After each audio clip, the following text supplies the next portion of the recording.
একটি যুদ্ধ। এখানে কেবল দুটি বিকল্পই আছে, এখন তার থেকে পলায়ন করো, নয়তো তাতে যোগদান করো। তুমি যদি পথের থেকে মুখ ফিরিয়ে নাও, তাহলে পথ স্বয়ং তোমার সম্মুখে এসে উপস্থিত হবে।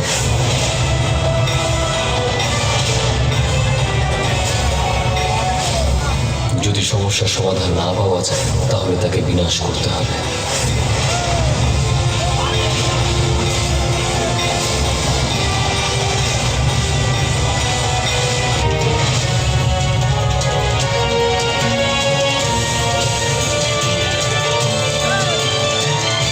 সমস্যার সম্মুখীন হওয়াই তার সমাধানের পথ হয়ে থাকে। জীবনে দুটি পথ আমরা পেয়ে থাকি, হয় পলায়ন করো, নয় যোগদান করো। যদি পলায়ন করো তবে ভয় ভয়ঙ্কর হয়ে তোমার সামনে আসবে। যদি সংঘর্ষে যোগদান করো তবে সংকট পলায়ন করবে। সঠিক বলেছিলেন মহাদেব, সমস্ত কর্মই আমাদের শিক্ষা দেয়। তাই আমিও সিদ্ধান্ত নিয়েছি, আমি পলায়ন করব না, আমি যোগদান করব।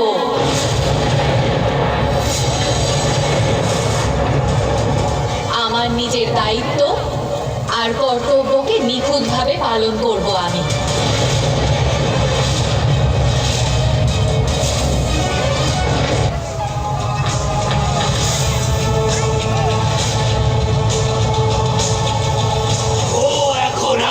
সামনে আসবে না ভ্রাতা, ও তখনই আসবে যখনই পার্বতী কোনো বিপদে পড়বে। তাই আমি এখন সেই পরিস্থিতি সৃষ্টি করব যাতে মহাকালী আসতে বাধ্য হয়। কৈলাসিনী, এবার ডাক তুই তোর রক্ষককে, নয়তো আজ তোর বিনাশ অবধারিত।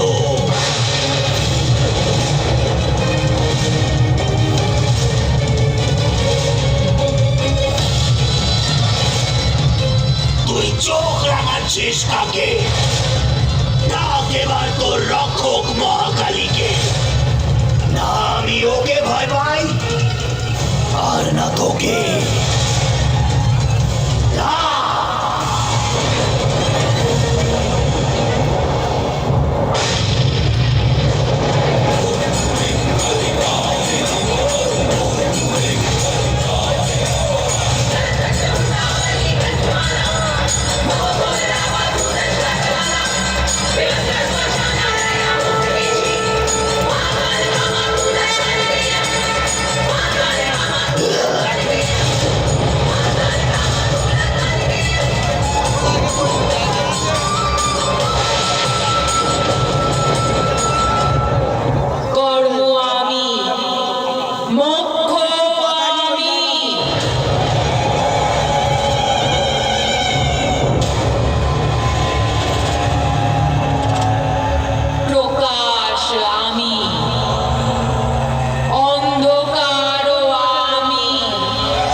শক্তি রূপা খড়গহস্তা মহাকালী অপরূপা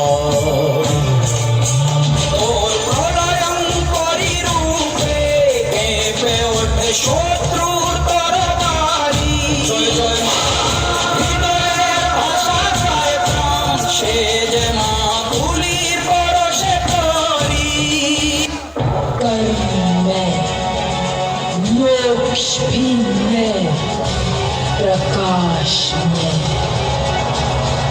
अंधकार भी में काली में महाकाली में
দেবতারা আমাদের সঙ্গে যখন পারলো না তখন আমাদের ভয় দেখাতে এক নারীকে এনে দাঁড় করালো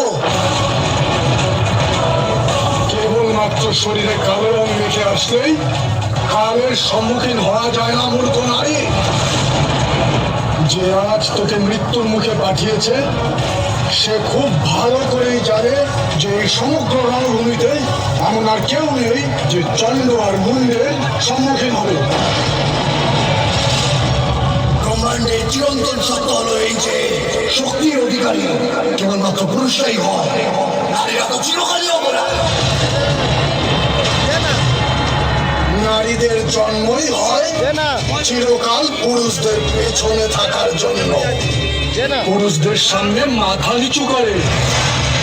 নারীদের কাজ হলো পুরুষদের আনন্দ দান করা, কর্ম দিয়ে, কথা দিয়ে আর শরীর দিয়ে, বুঝলি? কোথায় যখন আমাদের কিছু করতে পারলো না, হৃদয় মুখ লুকিয়ে বসে আছে।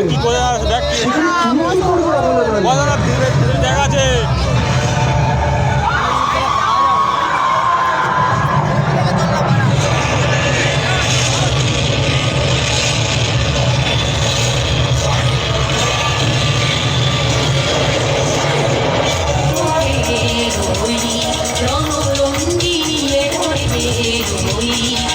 রঙরঙ্গী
সংসার